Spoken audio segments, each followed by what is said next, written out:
2026-27 অর্থবছরের জন্য 9,38,000 কোটি টাকার বাজেট প্রস্তাব উত্থাপন করছেন অর্থমন্ত্রী আমির খসরু মাহমুদ চৌধুরী।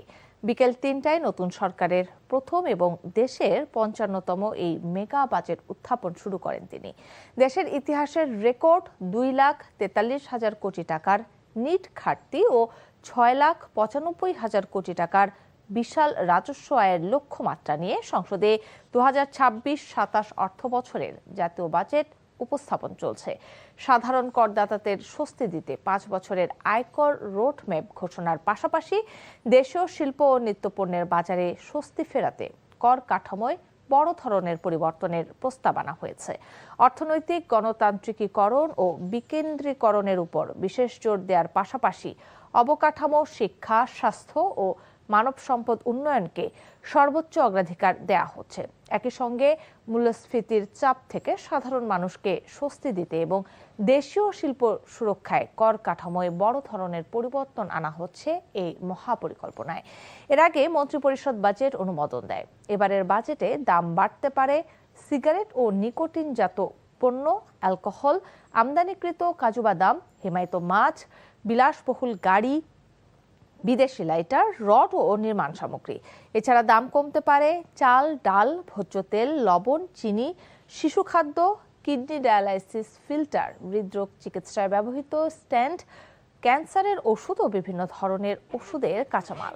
অগ্রাধিকার হচ্ছে ব্যাংক ও আর্থিক খাতে শৃঙ্খলা আনয়নের মাধ্যমে এই খাতের প্রতি আস্থা পুনঃপ্রতিষ্ঠা, মূল্যস্ফীতি নিয়ন্ত্রণের লক্ষ্যে মুদ্রাস্ফীতি ও রাজস্ব নীতির কার্যকর সমন্বয়ের মাধ্যমে বাজারে অর্থ সরবরাহ নিয়ন্ত্রিত রাখা হবে। বাজেট বিষয়ে আরো জানতে যাচ্ছি সংসদ ভবন এলাকায়, সেখানে আছেন senior correspondent Niamul Aziz Sadek. Sadek, budget প্রস্তাবনার সবশেষ খবর আপনার কাছে কি আছে জানাবেন আমাদের।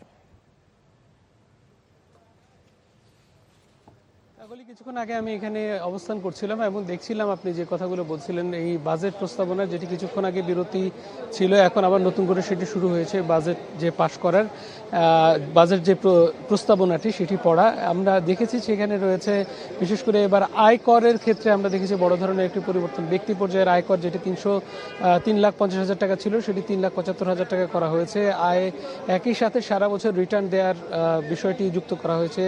তার সাথে সাথে বলা হয়েছে আর্থিক খাতে যে শৃঙ্খলার বিষয়টি বিধান যুক্ত করা হচ্ছে। বিশেষ করে যে ঋণের যে মন্দ ঋণের যে প্রবাহ, সেই মন্দ ঋণের প্রবাহ কমিয়ে আনতে যেন যাচাই বাছাই করে এবং নির্দিষ্ট খাতগুলোতে যেন ঋণ দেওয়া হয়, সব জায়গায় যেন ঋণ প্রবাহ অত্যধিক না হয়, সেই বিষয়গুলোকে নিয়ন্ত্রণ করার জন্য এক ধরনের প্রস্তাবনা দেওয়া হয়েছে।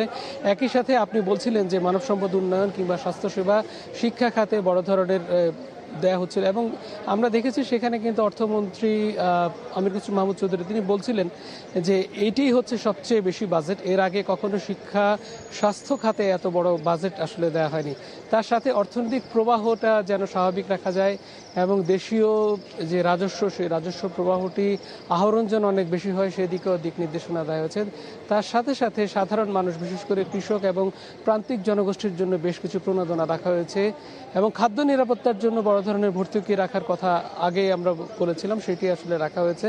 একই সাথে এই সরকার বলছে যে আগামীতে তারা স্বয়ংবর অর্থনীতি এবং একটি নির্ভরশীল অর্থনীতি নিজেদের উপরেই যেন নিজেরা নির্ভর করতে পারে, এই ধরনের একটি অর্থনীতির দিকে তারা এগিয়ে যাবেন এবং ধীরে ধীরে বাংলাদেশের মুদ্রাস্ফীতি কমে আসবে, মূল্যস্ফীতি কমে আসবে এবং এই জায়গা থেকে বাংলাদেশ অর্থনীতিতে এগিয়ে যাওয়ার চেষ্টা করবে। এবং একই সাথে অর্থমন্ত্রী তিনি বারবারই বলছিলেন যে এর আগের যে 15 বছর, সেই 15 বছর কিন্তু এই মন্দ ঋণের প্রবাহ অনেক বেশি থাকার কারণে ব্যাংক খাতগুলো অনেকটাই ভঙ্গুর অবস্থায় পড়েছে। একই সাথে অন্যান্য যেগুলো রয়েছে সেই খাতগুলোকে তারা পুনর্মূল্যায়ন করতে চান এবং বাংলাদেশকে নতুন করে এগিয়ে নিয়ে যেতে চান। এখন সেই বাজেট প্রস্তাবনাটি চলছে। কাকলি।